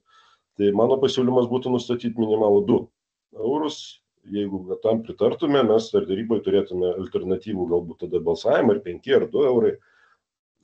Tai kaip jūs žiūrėtumėte tokį pasiūlymą? O dėl 5 galim spręsti? Tai galim ir dėl 5 spręsti, bet ir tarybai galim spręsti, bet aš sakyčiau, kad 2 eurai tai būtų paspirtukas, jau irgi 1 eurą gauna, čia 4 ratai pajuokaujant, ne 2, gali būti ir 2 eurai. Juolab, kad tai yra elektrinis automobilis, kuris yra švaros tikrai daugiau prideda negu benzininis ar dizelinis. Tai mano pasiūlymas būtų 2 eurai. Povilai, prašau. Dėkui, pirmininkė. Tai aš tik tai labai trumpai, iš tikrųjų, jūsų pasiūlymas ir labai konstruktyvus ir turbūt komitetas turėtų dėl to balsuoti. Aš tik tai sakau, kad ne dėl to, kad jisai nekonstruktyvus ir aš tos pačius argumentus kaip jūs turiu. Aš šiek tiek abejoju, ar šitas sprendimas apskritai yra teisėtas, nes mes kitam klausime buvo, kad paskui atsiranda teismų praktikos. Aš ne veltui Ilijai pacitavau iš konkurencijos tarybos tam tikrus dalykus ir aš tikrai bijau, kad šitas, nepaisant šio tarybos norų ir taip toliau, aš šiek tiek bijau, kad jisai konfrontuoja tiek su ES, tiek su Lietuvos teise ir reikės jį vis tiek pasitikrinti, tai dabar tiesiog aš negalėsiu palaikyti, bet aš visą tą konstruktyvumą jūsų labai vertinu. Dėkui, Almantai, prašau. Tai mano pasiūlymas 5 eurai. Gerai, tai galim apsispręsti, kas palaikytų mano pasiūlymą 2 eurų, tai balsuokit už. Pirmininkė, dar labai atsiprašau, bet balsavimas vyksta, tai tiesiog dabar dėl 2 pasiūlymų, paskui dėl viso projekto balsuosim, taip? Taip. Taip, kas prieš? Nėra, kas susilaiko? 2 susilaiko. Dėkui, kolegos, tai dėl 5 nėra viskas aišku, bet kadangi yra ekonomikos komitetas ir finansai yra pateikęs 5, tai tarybai galėsim apsispręsti, o nuo komiteto mes siūlysim 2.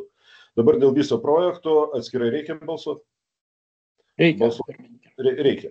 Dėl teisėtumo, Povilai, aš dar prieš balsavimą pasakysiu, kad dėl teisėtumo galima pasikreipti ir Teisės departamentą, kad duotų išvadą iki balsavimo tarybai. Aš manau, čia nuo komiteto mes galim užklausti pagal jūsų tas formuluotės, ar nepažeidžia konkurencijos įstatymą. Tai šitą mes galim padaryti. Tai dabar prašau balsuoti, kas už pateiktą projektą. Aš už. Tomas Mantas už. Taip, 4 už. Kas prieš? Aš nežinau, ar skaityt mano balsą, bet buvo už. Už, taip, Justina, taip. Taip, prieš 1, kas susilaiko. Ir Povilas susilaiko. Taip, priimta. Ir Žegras susilaiko. Taip, priimta. Keliaujam į sekantį. Ačiū pranešėjui, Ilija. Dėkojame. Taip. Dėl valstybės, 9 klausimas, dėl valstybės turto perėmimo savivaldybės nuosavybėn ir perdavimo Vilniaus miesto muziejui. Taip, gerbiama Rūta, prašau. Labadiena, pasidalinsiu pristatymu. Trumpu. Taip, pasiklausiu, ar matote mano skaidres. Taip, matosi. Taip, tai komitetui pristatau klausimą dėl valstybės turto, kurį kaip tik matote pristatymo pirmoje skaidrėje, tai yra atminimo lenta skirta Stanislovui Bonifacui Jundzilui atminti, tai yra Vilniaus universiteto profesorius, botanikas, geologas, filosofas, kunigas ir rašęs mokslinius darbus, gimęs prieš 264 metus ir kaip tik veikęs tame pastate, apie kurį kalbėsiu toliau savo pristatyme, tai yra atminimo lenta, pagaminta 2012 metais.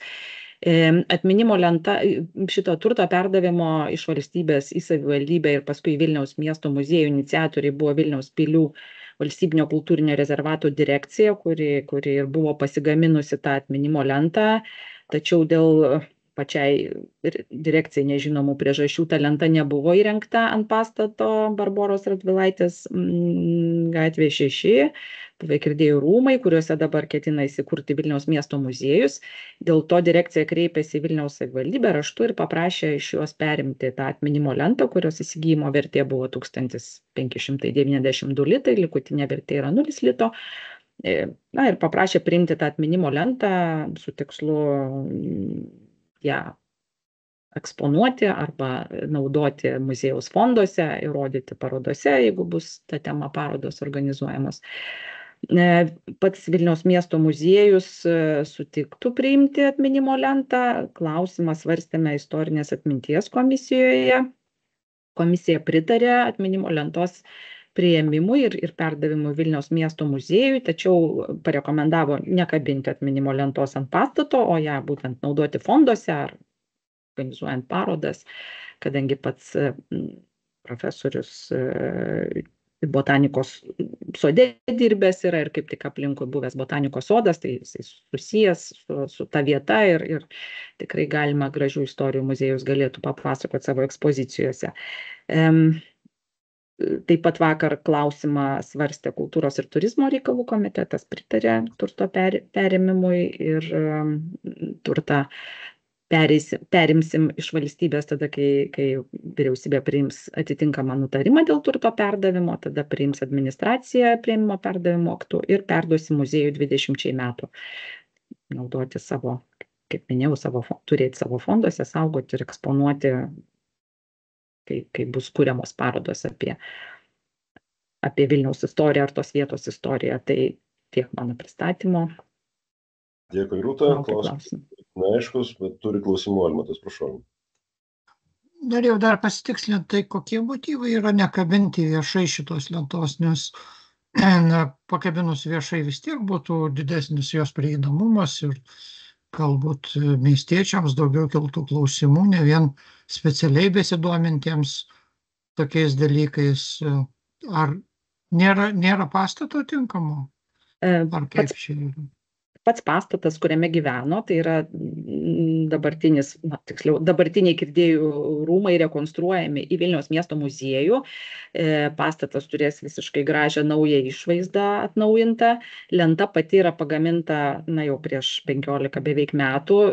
Jos dizainas galbūt nebeatitinka šiuolaikinio miesto tipinio lentų įvaizdžio ir dėl to istorinės atminties komisija nesiūlė jo kabinti. Tiesiog galbūt dėl to, kad jau pati lenta, jinai šiek tiek senstelėjus žiūrint iš dabartinio mūsų požiūrio, bet pačio Junzilo atminimas ir jo kaip asmenybės įamžinimas įvairiom formom mūsų Vilniaus DNR duomenų bazė, jisai tikrai tinkamas ir parodoms ta lenta kuo puikiausiai tiktų ir tikimės, kad muziejus turės ir kažkokią galbūt tam skirtą ateityje ekspoziciją jo susijusiai su šio žmogaus buvimu toje vietoje ir su vadovavimu botanikos sodui. Tai neabejoju, kad lenta ras savo panaudojimą, bet tiesiog galbūt dėl jos tokios jau ne visai reprezentatyvios išvaizdos šių dienų akimis žiūrint, buvo pasiūlyta jos neįrenginėti ant naujai sutvarkyto pastato. Ačiū už atsakymą. Gžegožas turi klausimą, jeigu pavyko susitvarkyti. Gžegožai, kažkaip tai nepavyksta. Nesigirdi nieko. Deja, ne. Nepavyksta Gžegožai prisijungti. Kolegos, gal galim bendru sutarimu pritarti lentos priėmimo į muziejų? Nematau prieštaraujančių. Pritarta bendru sutarimu. Gžegožas turi ranką kelią. Dar kartą kažką? Ne, nepavyksta. Tai pritarta bendru sutarimu. Dėkui. Dėkui. Taip, 10 klausimas dėl valstybės turto perėmimo savivaldybės nuosavybėn. Pirmas Gintautas. Prašau, Gintautai. Sveiki, gerbiami komiteto nariai. Pristatau jums kelis klausimus, kuriuos teikiame šiai tarybai. Tai pirmas iš jo bus dėl... Matote dabar prezentaciją, ne? Taip, matom. Dėl turto perėmimo, tai trumpa istorija, 91 metais švenčiant pirmąjį Angelų sargų Lietuvos policijos dieną, turto valdymo ir ūkio departamentas prie VRM buvo sukūręs medininkų žuvusių tarnyboje policininkų pareigūnų atminimo memorialą Žirmūnų 1E, pasodinęs ąžuolų giraitę ir pastatė minimą paminklinį akmenį. 22 metais Vilniaus miesto savivaldybės tarybos sprendimu šiam skverui buvo sutelktas oficialus pavadinimas. 23 metais minimas mano departamentas kreipėsi į Vilniaus miesto savivaldybės su prašymu perimti iš valstybės paminklį akmenį su įrašu Ir dabar, kadangi nuo 24 metų pradžios mes esame šio sklypo patikėtiniai, todėl ir ruošiamas toks tarybos sprendimas perimti Vilniaus miesto savivaldybės nuosavybėn minimą akmenį ir jį prižiūrėti. O toliau jau, jeigu taryba pritar šiam sprendimui, tai bus vykdomi tolimesni veiksmai su turto šio perėmimu. Dėkui už pristatymą, klausimas ganėtinai aiškus, klausimas aš turiu labai trumpą. Neplanuojama to akmens pakeisti vietos, kai mes perimsim šitą turtą? Ne, kol kas taip nebuvo svarstyta. Supratau, ačiū. Ar kolegos turi klausimų dar? Nematau klausiančių, galim bendrų sutarimų pritarti? Dėkui, pritarta bendrų sutarimų.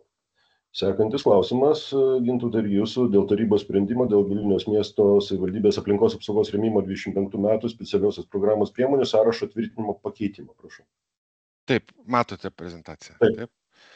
Tai čia kaip ir kiekvienais metais, kai savivaldybės biudžetas yra ar naujai tvirtinimas, ar vykdomi patikslinimai jo, tai ateiname į komitetus pas jūs ir į tarybą su aplinkosauginių lėšų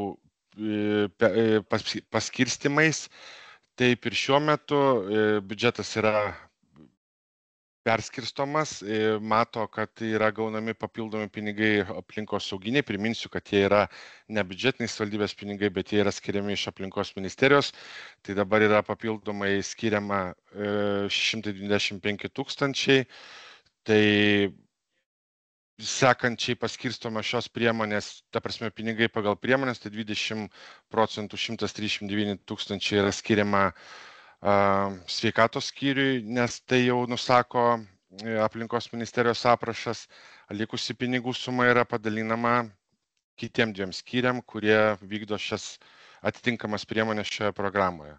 Tai toks trumpas patikslinimas, formalumas, jeigu pritars biudžetui, ten irgi minima šitos sumos ir paskirstimas, turim pasirengti atskirą tarybos sprendimą ir jį pateikti aplinkos ministerijai. Tai tiek trumpai. Dėkui už pristatymą. Ar kolegos klausimų būtų? Nematau klausiančių. Galim bendrų sutarimų pritarti? Nematau prieštaraujančių. Dėkui, pritarta bendrų sutarimų. 12 klausimas dėl tarybos sprendimo dėl Vilniaus miesto savivaldybės želdinių ir želdinių apsaugos priežiūros tvarkymo komisijos sudarimo, jos nuostatų patvirtinimo pakeitimo. Taip, čia dėkui. Techninis toks pataisimas tarybos sprendimo, kuriuo buvom patvirtinę komisijos nuostatus praeitais metais, bet gavome iš vyriausybės atstovo paraginimą, kad turime pasitaisyti, nes vietos savivaldos įstatymai yra įvykęs pasikeitimas dėl balsavimo komisijos skaičiavimo. Tai jeigu dabar buvo, kad jeigu balsai pasiskirsto po lygiai, tai pirmininkas priima sprendimą, tai dabar yra keičiama taip, kaip yra nuostose aukštesnėse pasakoma, tai yra, kad turi būti 3 balsavimai ir tik tada, jeigu nepavyksta, pirmininko balsas yra. Tai toks formalus čia. Dėkui už pristatymą. Ar kolegos klausimų būtų? Nematau klausiančių. Galim bendrų sutarimų pritarti? Nematau prieštaraujančių. Pritarta bendrų sutarimų.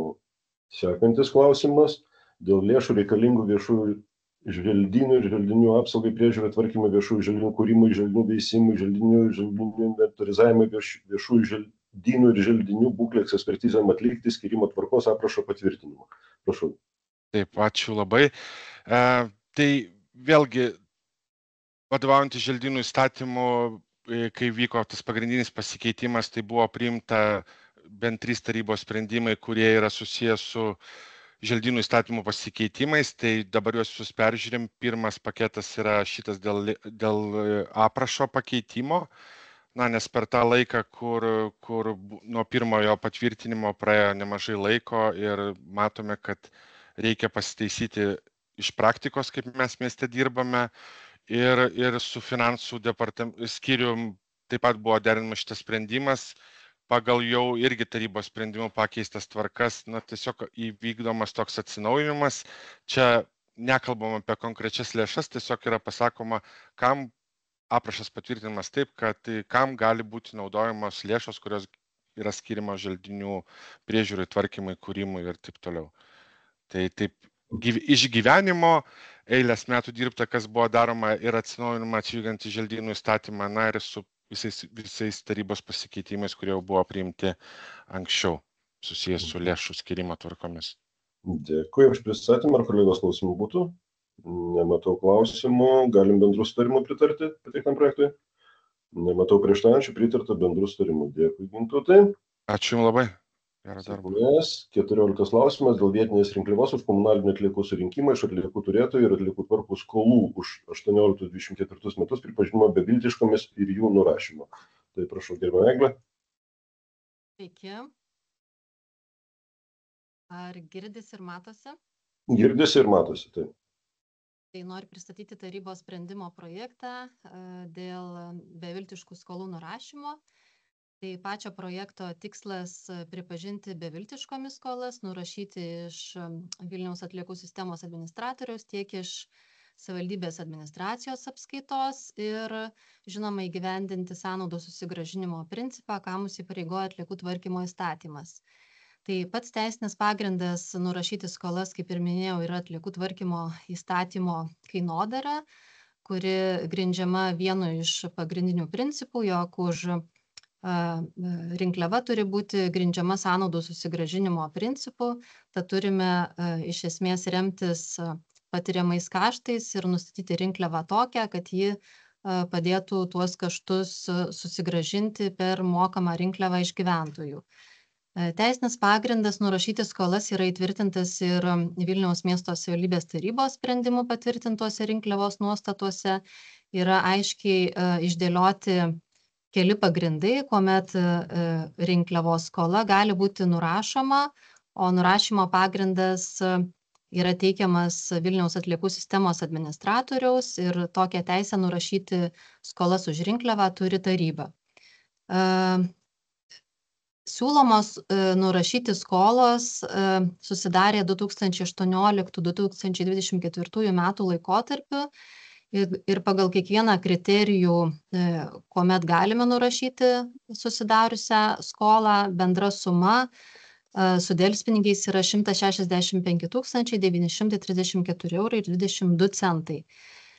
Pirmas tokių skolų nurašymas įvyko 23 metų 11 mėnesio 10 dieną, kuomet tarybos sprendimu buvo nurašyta 90 550 €87 beviltiškų skolų ir šiai dienai ateiname su kita prašoma nurašomų skolų suma.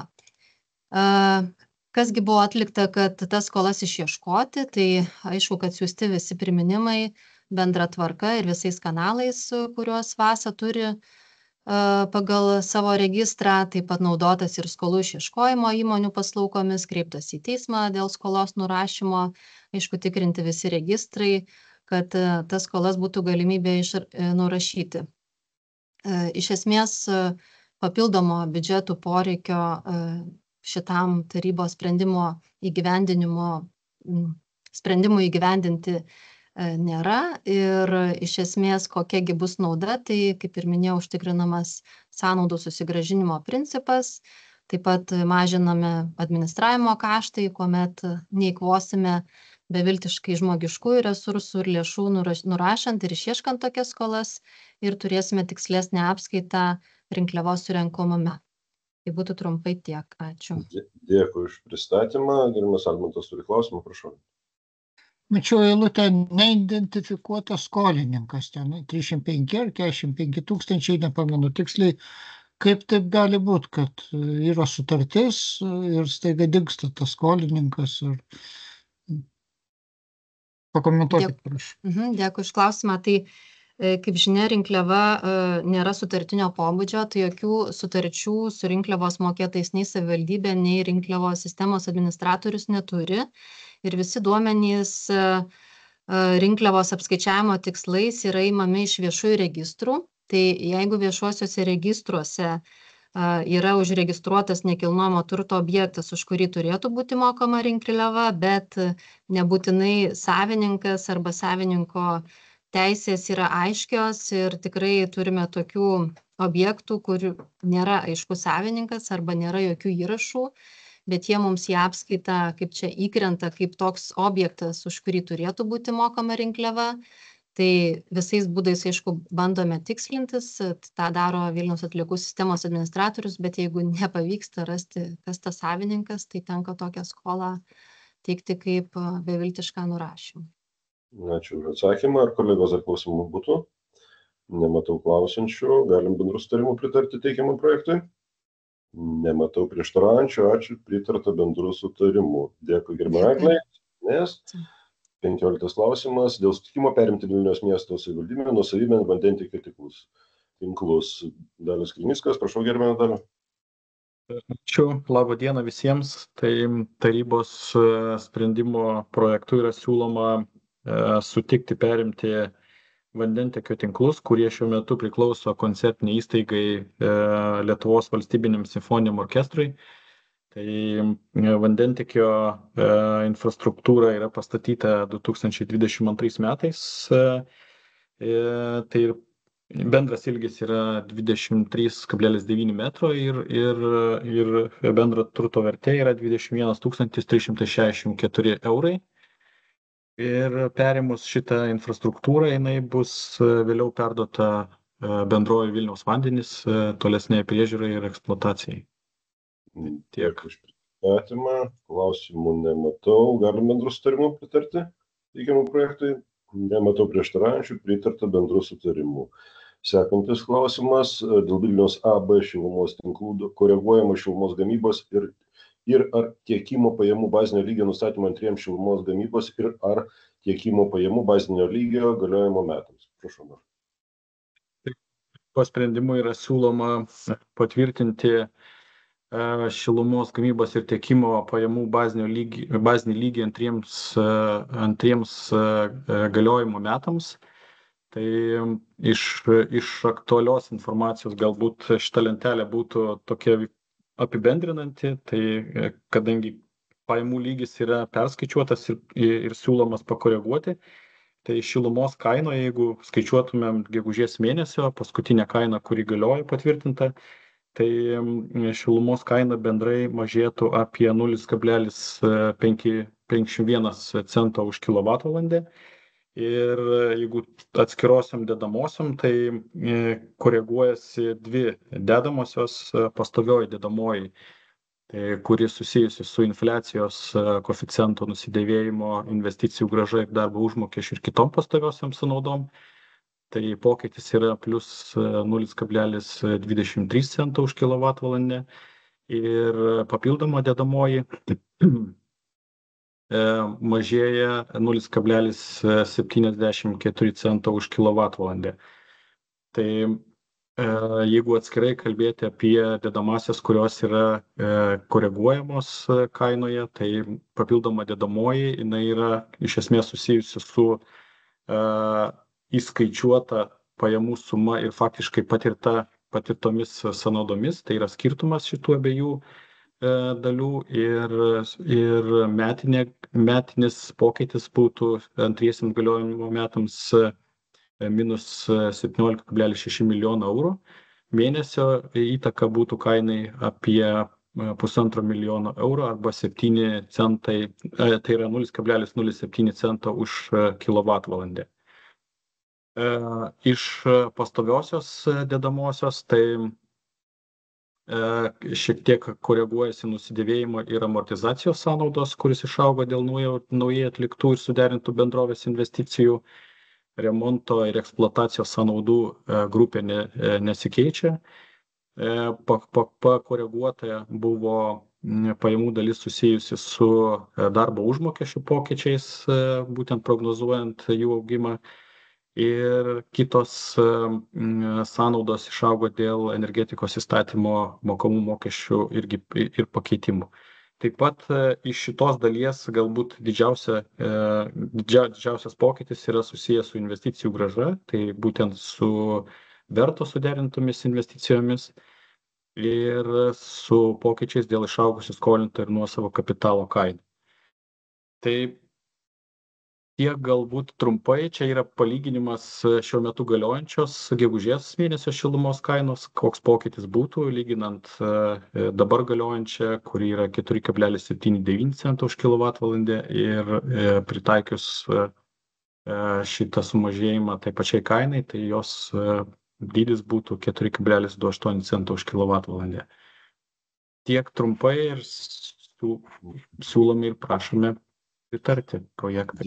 Dėkui. Ar Matas Gaimas turi klausimą? Prašau, Matai. Norėjau pasitikslinti dėl investicijų kainos, investicijų įtakos šilumos kainai. Turim investicijas susijusias, tarkim, su tinklo atnaujinimu, tai ten greičiausiai neigiama tai įtaka, didėja šilumos kainai, yra investicijos į modernizavimą, šilumos gamybos, reiškia, naujas šilumos generavimo šaltinius. Sakykit, kaip įtakoja šiek tiek tos investicijos? Ar galit apžvelgti į šilumos kainą? Nes man pagrindinis rūpestis yra, kad šilumos tinkluose yra tam tikra nuostata, kad vos ne 100% gamint, reiškia, iš atsinaujinančios šaltinių, reiškia 0 CO2 emisijų, kas labai bus brangu ir darys labai didelę neigiamą kainą, įtaką šilumos kainai. Kas liečia gamybą šilumos, tai matau dar ir kolegos irgi iš šilumos tinklų kelia, galbūt galės patikslinti, bet šilumos gamyba Vilniaus šilumos tinkluose jinai apima galbūt 2 dalis. Tai aišku, esminė dalis yra biokuras, kuris yra naudojamas šilumos gamybai, bet likusi dalis, kuri yra ten keli tikriausiai procentai, kad pasiekti 100%, tai gali būti naudojamos biodujas. Nebūtinai matyti 100% biokuro gamyba gali būti panaudojama šilumos gamybai. O kas liečia investicijas, tai be abejo, kad investicijų pagristumą, ekonominius dalykus, investicijų grąžą vertina reguliuotojas ir tokiu atveju paskaičiuoja, kokia grąža ir kokia įtaka gali būti šilumos kainai, žiūrint per tam tikrą laiko perspektyvą. Ta prasme, žiūrima vis tiek, į kokius įrenginius yra investuojama, koks yra atsipirkimo laikotarpis, koks yra nusidėvėjimo laikotarpis ir atitinkamai paskaičiuojamas yra koeficientas tam tikras. Tai dar matau Viktorija Sankauskaitė iš šilumos tinklų kelia ranką, galbūt galės patikslinti šiek tiek. Prašau, Viktorija. Ačiū, šiek tiek detalizuosiu tai, ką Dalius jau paminėjo. Tai iš tikrųjų investicijos yra vertinamos pagal energetikos reguliavimo tarybos kriterijus. Tai tik tai investicijos, kurios yra būtinosios, tai yra į sistemos atstatymą, būtina normaliam veikimui gali didinti šilumos kainą. Taip pat investicijos į šilumos vartotojų prijungimą centralizuoto šilumos tiekimo zonoje. Visos kitos investicijos, taip pat ir mūsų planuojamos investicijos gamyboje pagal verto metodiką privalo atitikti efektyvios investicijos kriterijų, tai yra negali didinti šilumos kainų, tai yra visos investicijos, kurios bus atliekamos, turės būti derinamos su reguliuotoju ir tenkinti šį kriterijų bent jau pagal šiandieninį reguliavimą. Dėkui iš paaiškinimą, daugiau klausiančių nematau. Galim bendrų sutarimų pritarti teikiamam projektui, juolab, kad kainos mažėja, čia nedidėja. Nematau prieštaraujančių, pritarta bendrų sutarimų. Dėkui Daliau, dėkui Viktorija. Keliaujam toliau. Dėl valstybinės žemės nuomos sutarčių pripažinimo pasibaigus valstybinės žemės išnuomojimo. Pirmas Mindaugas turėtų prisijungęs. Vadina, gerbiami komiteto nariai. Tai šiuo tarybos sprendimu komiteto prašytume pritart tarybos sprendimo projektui, kurio tikslas yra įgyvendinant išimtinę Vilniaus miesto savivaldybės tarybos teisę priimti sprendimą pripažinti pasibaigusiamis valstybinės žemės sklypų nuomos sutartims, kurių yra 13, ir išnuomoti valstybinės žemės sklypus ar jų dalis, kurių šiame tarybos sprendimo projekte nurodyta 6. Tai prašytume komiteto pritarimo, o jeigu turėtumėt klausimų, mielai juos atsakyčiau. Taip, gerbiam, ačiū už pristatymą. Gerbiamas Armintas turi klausimą, prašau. Taip, tai kiek aš mačiau, yra nemažai, reiškia, tų sprendimų susijusių, kad keičiasi turto savininkai ir iš pradžių vyksta nutraukimas, o paskui vyksta sudarimas tų nuomos sutarčių. Ar čia nėra kažkokių nuostatų, kad automatiškai pasikeitus turto savininkui, naujas turto savininkas toliau prisima tuos įsipareigojimus pagal esamą sutartį, ir čia teisinis reguliavimas taip nustato.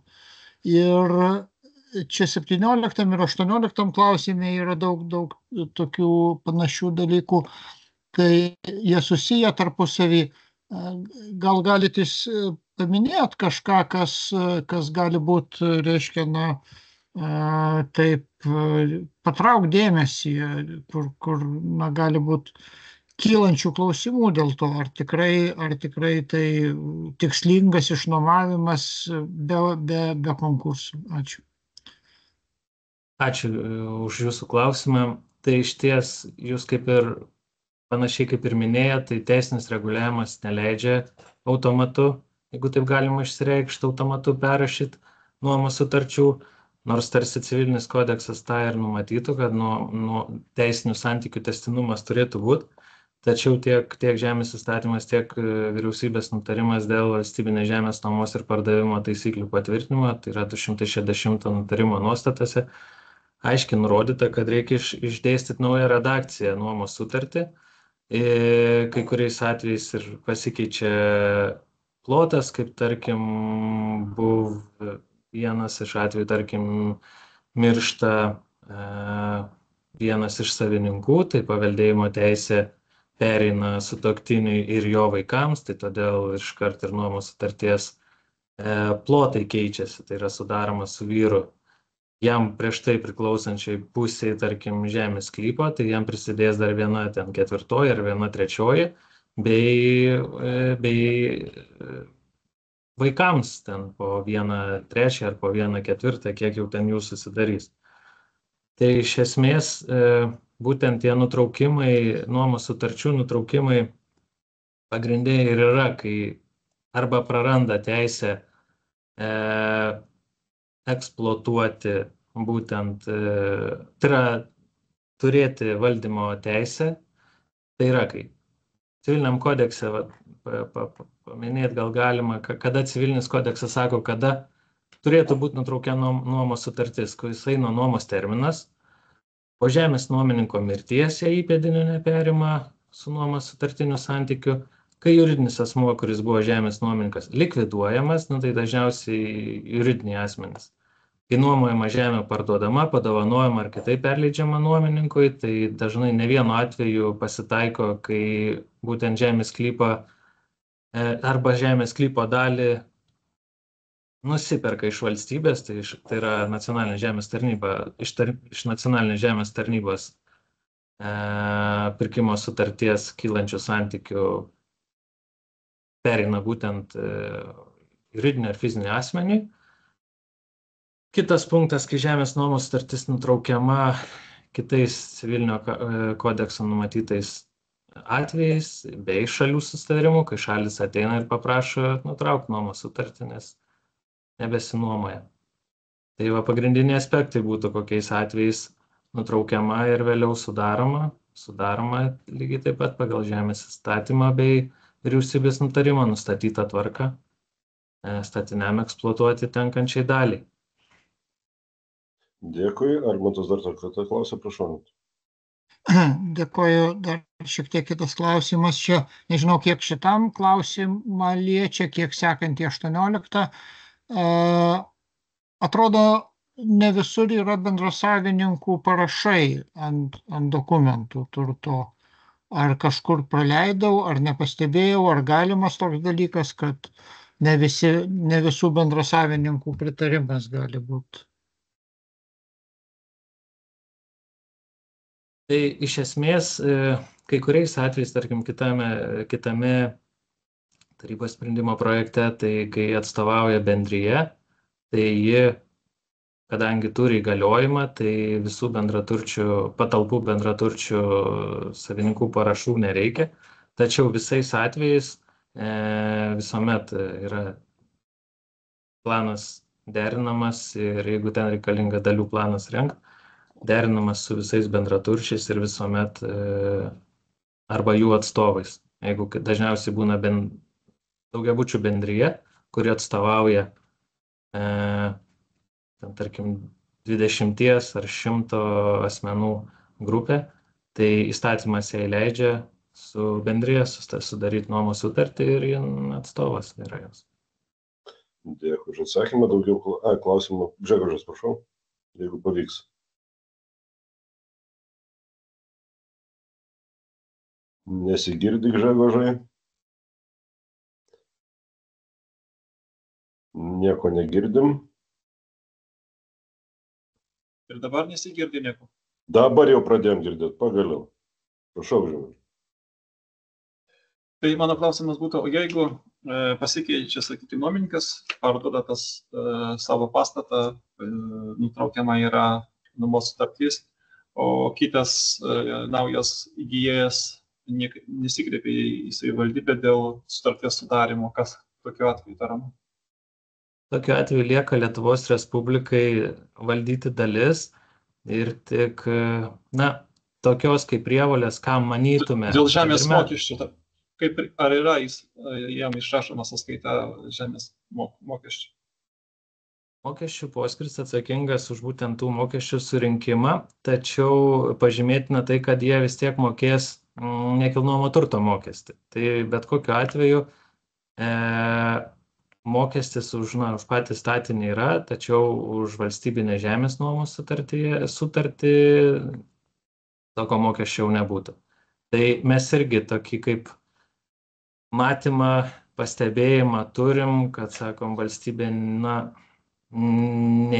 nepriverčia visų asmenų, kurie valdo patalpas, išsinuomoti ir žemę jiems eksploatuoti. Tai ir matytume galbūt irgi tą netitikimą, tačiau valstybė pasirinkusi tokį reguliavimą, kad prievartinio veiksmo kaip ir neturim sudaryti. Apspręsta kai kuriais atvejais, kada dėl ko jie ateina dažniausiai valstybinės žemės nuomos sutarties pasirašymui, tai kai jiems reikia fiziniams ar juridiniams asmenims patalpas, tai ar renovuoti, statyti kažkokį naują statinį ir panašiai. Tais atvejais, kai visuomet reikalaujama valdymo teisės arba kai jie įsisteigia kažkokią įmonę ten, kažkokią ūkinę veiklą vykdo, kurią irgi reikalinga valdymo teisė žemės sklype. Tai tokiais atvejais ir ateina. O tarkim, kokį pastebėjimą turim, kad tarkim būtų garažas kažkoks ar dirbtuvės, automobilių remonto dirbtuvės, kuriom nieko nereikia, taip galima būtų išsireikšti. Tai jie ir neteina tos nuomos sutarties susidaryti. Ta tokia problema turim, bet priverst jokių šansų mes ir galimybių neturim. Tai aš norėčiau pasiūlyti tada, jeigu nors ten, kur buvo tas sutartis ir kur yra, sakykim, keičiasi savininkas patalpų, kad jiems išsiųsti kažkokią tai nors raštą, kad jo prievolė yra, kad jis kreipėsi į savivaldybę dėl sutarties sudarimo ir taipogi, nežinau, ar per savivaldybių asociaciją kreipti dėl teisės aktų pakeitimų, nes čia yra savivaldybės biudžeto pajamas iš žemės nuomos mokesčių. Kiek suprantu, tai pilnai 100% eina. Tai savivaldybės turi būti suinteresuotos ir tas pajamas surinkti. Tai kaip ir minėjau, pirmoju sakiniu, tai dalį tų pajamų surenka, bet už pačią nuomos sutartį taip, yra tas niuansas. Tai pasitarsim tiek ir su savivaldybės asociacija, galbūt ir žemės įstatymo nuostatų kažkokį pakeitimą artimoj ateityje, kadangi tų pakeitimų bus, tai galbūt irgi pateiksime vienam iš paketų, kuriuos neretai atsiunčia ir mums derint ir pasižiūrėti, kokie projektai žemės įstatymo pakeitimo ar nutarimo pakeitimo yra, tai užsiminsime ir turbūt per savivaldybės asociaciją galbūt visos Lietuvos mastu, matant tą problemą, pasiūlysim teisės aktų rengėjam. Dėkui. Daugiau klausančių nematau. Ar galim pritarti bendrų sutarimų pateiktam projektui? Nematau prieštaraujančių, pritarta bendru sutarimu. Dėkui, 18 klausimas dėl valstybinės žemės sklypų išnuomojimo. Trumpai, prašau. Taip, tai jeigu trumpai, vėl analogiška situacija, tai kurio šio projekto tikslas yra išnuomoti valstybinės žemės sklypus ar jų dalis. Šiuo atveju būtų 11 nuomos sutarčių. Tai gal nebesikartojant, naujai nebepristatinėsiu, tai paprašysiu pritarimo komiteto. Dėkui, nematau klausiančių. Galim bendru sutarimu pritarti. Nematau prieštaraujančių, pritarta bendru sutarimu. 19 klausimas dėl tarybos sprendimo dėl valstybinės žemės sklypo panaudos sutarties pripažinimo pasibaigusi valstybinės žemės sklypų jų dalių perdavimo neatlygintinai naudotis pakeitimu. Šio tarybos sprendimo tikslas yra ištaisyti techninę klaidą, kuri įvyko praėjusiai taryboje, tai yra vieno skaičiuko, papildomo skaičiuko įrašymas. Jeigu matote skaidrėse, galutiniam juridinio asmens kode buvo įrašytas dar nuliukas gale, tai arkivyskupijos būtent juridinis kodas yra šiek tiek trumpesnis nei numatėm. Tai tokį formalų tarybos sprendimo projektą teikiam dėl panaudos sutarties, išdėstymo nauja redakcija ir techninės klaidos ištaisymą, dėl kurios norėtume nuoširdžiai atsiprašyti. Tikimės nepasikartos. Aišku, techninę klaidą reikia ištaisyti, klaidoje gyventi negalima. Nematau klausiančių, galim bendru sutarimu pritarti, nematau prieštaraujančių, pritarta bendru sutarimu. Sekantis klausimas dėl atsisakymo išnuomoti valstybės žemės sklypą Lentvario gatvė 2D Grigiškėse Vilniuje. Taip, šiuo tarybos sprendimo projektu prašytume komiteto pritarimo, kuriuo atsisakoma išnuomoti valstybinę žemės sklypo dalį, statinio eksploatuoti. Būtent šiuo atveju toks įdomesnis atvejis ir esame atlikę faktinių duomenų patikrinimą, matome, kad statinys ir kompetitingos institucijos išvada yra pateikta, kad statinys yra galimai laikinas ir yra kilnojamas, o kaip žinia, laikiniems bei kilnojamiems statiniams nuomos sutartis nėra sudaromas. Todėl šiuo atveju yra atsisakoma sudaryti nuomos sutartį kiosko eksploatavimui žemės sklype, kuris yra Grigiškių mieste. Ir pagrindiniai aspektai yra tai, kad dar kol valstybinės žemės nuomos sutartį sudarinėjo nacionalinė žemės tarnyba, tai buvo kreiptasi prieš keletą ar keliolika metų į nacionalinę žemės tarnybą. Nacionalinė žemės tarnyba atsisakė išnuomoti. Tikėtina, kad pareiškėjas, žinodamas, jog pasikeitė patikėtinis, tai yra Vilniaus miesto savivaldybė šiuo atveju esanti, pabandė vėl dar kartelį ateiti ir susidaryti nuomos sutartį būtent minėto kiosko eksploatavimui.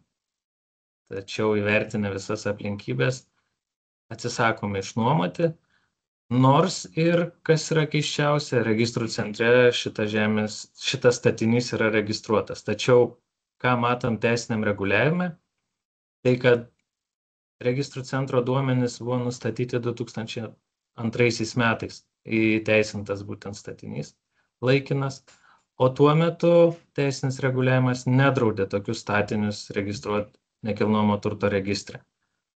Tačiau šiai dienai tiek nutarimas, tiek žemės įstatymas labai aiškiai sako, kad laikinųjų statinių eksploatacijai nuoma be aukciono nėra galima. Dėkui iš pristatymą. Gžegožas Gerbiamas, turi klausimą, prašau. Tai aš norėjau paklausti, ar tas statinys turi tą teisinę registraciją, nes iš nuotraukos matosi, kad čia laikinas statinys. Tai ar nereikėtų kreiptis dėl, nežinau, statybos inspekciją arba pasidomėti, kaip tas statinys buvo įregistruotas, ar nebuvo čia kaip laikinas statinys, jo laikinas buvimas. Antras klausimas būtų, o tas sklypas Lentvario 2D, jisai yra, kiek suprantu, suformuotas kaip atskiras objektas ir yra įregistruotas nekilnojamo turto kadastre registre. Taip, jūs visiškai teisus, atsakant turbūt gal pirmiausiai į pirmąjį klausimą, tai kaip ir minėjot, matom, kad statinys yra registruotas, o kaip ir prieš tai buvau paminėjęs, kad iki 22 metų įstatymas nedraudė tokius statinius registruoti. Tačiau tai mes laikytume labai panašiu atveju, kai, tarkim, yra metaliniai garažai, tai tokiu aspektu būtų galima lygiai taip pat tolimesniai perspektyvoj atlaisvinti šitą žemės sklypą arba kitais teisiniais būdais. O antruoju klausimu, jeigu dar gali truputėlį priminkit. Tas sklypas yra suformuotas kaip objektas ir yra įregistruotas? Taip, žemės sklypas yra suformuotas, jo naudojimo būdas yra nustatytas inžinerinis infrastruktūros ir perspektyva yra, kaip suprantame, formavimo pagrindo, kad tai yra viešom savivaldybės funkcijom vykdyti, tai yra galbūt autobuso apsisukimo ar sustojimo vietoms. Iki tol nacionalinė žemės tarnyba leido naudotis šiuo statiniu, kadangi jis buvo registruotas tik servituto pagrindais. Tai žiūrint šitą planą, matome, kad plane buvo numatytas ir servitutas. Tai taip jis ir buvo naudojamas, tik servituto pagrindais aptarnauti statinį, tačiau niekad valdymo teisės jis neįgavo, kad neturėtų galimybės nei naujai statybai, nei kažkokiai rekonstrukcijai ar kažkokiai kitai intervencijai valstybinė žemė. O kaip ir minėjau, šis žemės sklypas suformuotas būtent savivaldybės reikmėm, tai inžinerinė infrastruktūrai įgyvendinti. Dėkui. Daugiau klausimų nematau. Galim pritarti bendru sutarimu? Galim pritarti bendru sutarimu. Ačiū. Ir paskutinis klausimas dėl sutikimo nustatyti naudojimosi žemės sklypų Čiurlionio gatvė 18 tvarką. Taip, šiuo tarybos sprendimo projektu prašome pritarimo komiteto dėl Vilniaus miesto savivaldybės tarybai pateikto projekto dėl sutikimo nustatyti notarinės formas, tai yra pasirašoma ir tvirtinama notaro naudojimosi tvarka pagal skaidrėse rodomą schemutę. O žemės sklypas yra beveik 16 arų be kelių kvadratinių metrų, esantis Čiurlionio gatvėje 18. Pažymėtina, kad valstybinė žemės teise priklausančioje žemės dalyje yra transformatorinė, kurios savininkas yra ESO, pažymėta C dalimi. Ir pritarimas siūlomai nustatomai tvarkai išreiškia pati ESO būtent derindama naudojimosi tvarką, matome ir antspaudą, ir prieštaravimo dėl to nėra. Taigi valstybinė žemės dalis lieka C dalyje, bei bendro naudojimo dalyje taip pat išskiriama dalis 24 kvadratinių metrų, idealioji dalis. Visos kitos dalis numatytos plane būtų valdomas, naudojamas, patvirtinus naudojamas tvarka fizinių bei, tai yra abiejų juridinių asmenų A ir B dalyje. Dėkui už pristatymą. Klausimų nematau. Galim bendru sutarimu pritarti pateiktam projektui? Pritarta bendru sutarimu. Dėkui, Mindaugai. Ačiū komiteto nariams. Sėkmės tarybai.